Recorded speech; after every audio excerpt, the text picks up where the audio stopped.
So you can just find the difference between the two periods. তাহলে তো হলো। হ্যাঁ এই যে দেখো 5.5 so এটা তো হচ্ছে গত বছর মানে গত কোয়ার্টারে হয়েছে so when Maxine had this info তখন তো ওই রেজই করে নাই না but ও তো বিফোর জুলাই ডেটা দেখতেছে না so 5.5 এর আগেই তো it was 3.6 million. These are all undisclosed info so he didn't want to share that information. Disclosed হলো তো 2 million এখানে আছে.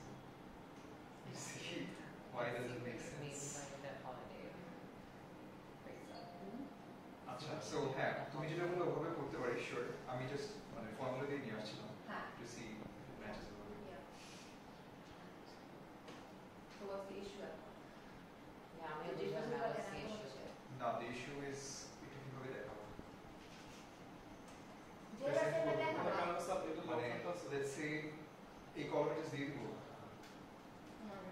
এই কলামটা থাকুক হ্যাঁ আর এই কলামটাও থাকুক হ্যাঁ মাঝখানে চেক তো দেওয়ার দরকার নেই now check to this is a separate file এটা হচ্ছে main like এখানে কিভাবে আমরা দিয়ে সে দুইটা ফাইল রাখতে পাশাপাশি what the hell man হ্যাঁ তো ধরো জুলাই 23 টা থাকলো হ্যাঁ আর এই পিরিয়ডটা দেখাই দাও এই পিরিয়ড তো জুলাইয়ের পর থেকে এপ্রিল পর্যন্ত শুধু নট আচ্ছা আমি বুঝলাম না আমি তো ইজি করে করলাম এটা কেন পেঁচাচ্ছে জুলাই পর্যন্ত একটা এপ্রিল পর্যন্ত একটা টিল ডেট থাকলো এন্ড দেন বলবো তো দেখো Maxim this was the information we had but আমাদের ডেটাবেসের অনুযায়ী এই this is the updated info মানে what's the problem till April 2024 what's the problem কেন আমরা চেক মেক করতেছি Didn't you ask this to be done right?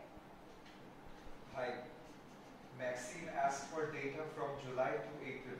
হ্যাঁ তো So- এই যে সো কই গেল সো এখান থেকে যদি আমরা এটা থাকে ডিফারেন্স আমরা বের করে দেখাই যে এখন বলতে মানে she needs to know যে 10 minutes এ ওকে এই ডেটাটা মানে ইয়ে দেয় নাই কমপ্লিট ডেটা দেয় নাই they just মানে hit the 2 million figure বুঝতে পারছি বুঝছো না মানে I don't want any like gray areas So should I add another column for July updated data till July? হ্যাঁ যে Our difference এর জন্য আরেকটা হ্যাঁ যে আমাদের ডেটাবেস অনুযায়ী কি